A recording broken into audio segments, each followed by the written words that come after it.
A 911 call where nothing made sense. Written by Unknown. Things were fucked from the beginning. A woman named Carol dials 911 and claims that somebody's inside her house. We go investigate, searching the place inch by inch, but find nothing. Usually, this could be easily explained away. The mind of an older person living alone eventually starts deteriorating. The onset of dementia and other mental issues start to take a toll on their lives. Quite sad, really. However, this woman is only 24. In other words, the probability of this all being inside her head is extremely unlikely. She also seemed to be terribly distraught by this whole situation. Why would she be acting? We leave her place and tell her to contact us if she sees anything again. I mean, we couldn't really do anything at that point. We were somewhat surprised when we got another call from her the very next day. We drive down there and search the house again. We find nothing again. Problem is, the house seems different this time. Almost as if there were some subtle detail that made it a separate place from the one we were in yesterday. My partner, Beck, says that he noticed it as well, but doesn't quite understand what's wrong. We decide not to say anything about this as we tell Carol that we came up with nothing. However, she tells us to stay. I recorded him, she says. She takes out her phone and tells us to watch the video that she's pulled up. It was footage of her in the house. She's running around, breathing frantic. And then we see him, a large figure, covered head to toe in what appears to be a black bodysuit. He lumbers towards the camera as Carol screams and ducks into a room, locking it from the inside. There's a few bangs on the door before we can hear footsteps walking away. We don't know how to react to this footage, but we try anyways. We come to the conclusion that the man must have left once Carol got behind the door. However, the front door was locked when we came, and Carol told us that she hadn't left the room. Did he also have the keys to her house? That would explain a lot, but it also made this situation a lot worse. We decide to keep an eye on her house for the night. We're discreet, parking about a block down the road in an unmarked car. We're both fully awake, ready to go as soon as we see some sketchy shit. At around 2 a.m., we see somebody walking across the road towards her house. However, it isn't the man. It's Carol herself. Beck and I must have had the same look on our faces. What the fuck? We get out of the car and make our way over there, knocking hard on the front door. However, nobody answers. We can see lights flicking on and off intermittently, but we're not sure what that's supposed to mean. Was she trying to tell us to leave? We get a call from dispatch a few moments later. They're telling us that Carol has called 911 again, saying that there are now multiple people in her house. They ask if we need backup. We say yes. Without another moment of hesitation, we force the door open and barge in. The living room lights still flicker on and off, but we see the light switch and nobody is touching it. We call out for Carol, but nobody responds. In fact, the place is dead quiet. I can see the neighboring houses starting to turn on their lights from the commotion. We rush up the stairs and start sweeping each room. But there's nothing. Once again, we search the place inch by inch, but nothing is in here. Not even Carol, who we clearly saw enter a few moments earlier. As I pace around in petrified confusion, Beck speaks up. There's rooms here that shouldn't be. What the hell are you talking about? I ask in response. I've been counting, he says. There were 9 total the last time we came. There are 10 now. You didn't notice it? I forced myself to think hard. Subconsciously, I knew that something was off, but couldn't pinpoint exactly what. However, I eventually realized. The basement. There was only 1 door down there last time. Beck nods. 2 now. I don't know what to think.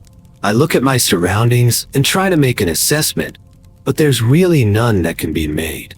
We hear a knock on the door about 10 seconds later. It sounds agitated. We look out the living room windows, but aren't met with the red and blue police lights. We're hesitant to answer, of course. I decide to take a step forwards, but Beck pulls me back. He looks at me and shakes his head. whispering, "We left the door open, remember?" He was right.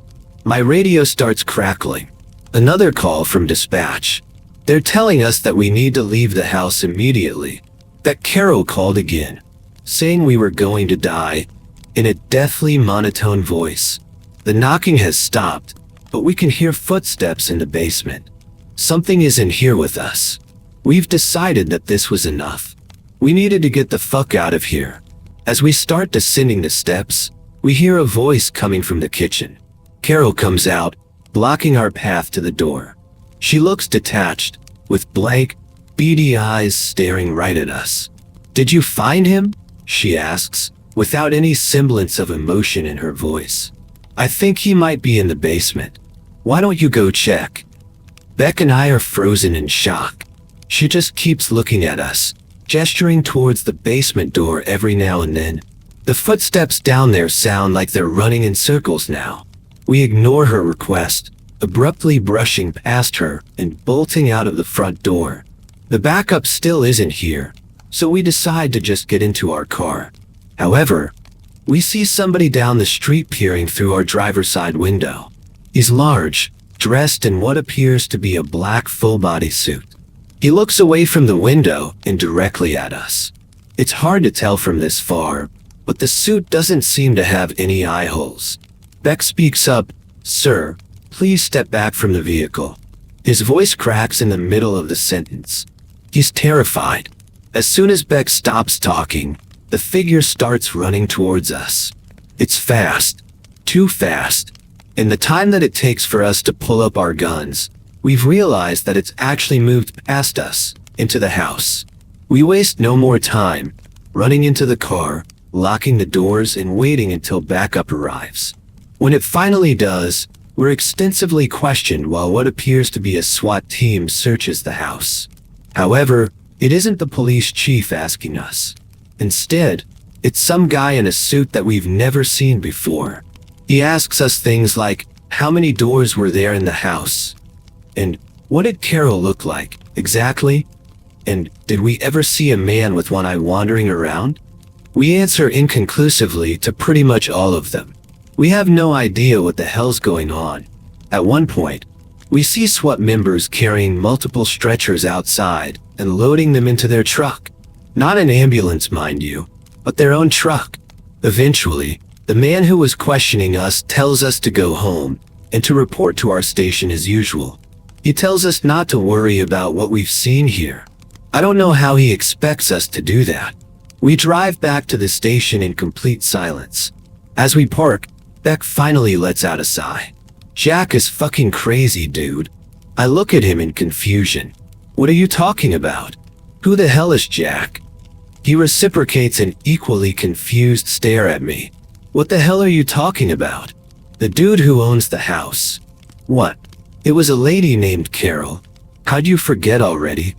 We hold each other's chaotic gaze for what feels like a minute, but we say nothing further. We both silently exit the vehicle and start heading our separate ways home. We both know that something's terribly wrong with the other. I try not to think about it too much as my head hits the pillow. I manage to drift off to sleep about 3 hours later, only to be woken up immediately by the telephone. Barely coherent, I answer it. "We need you."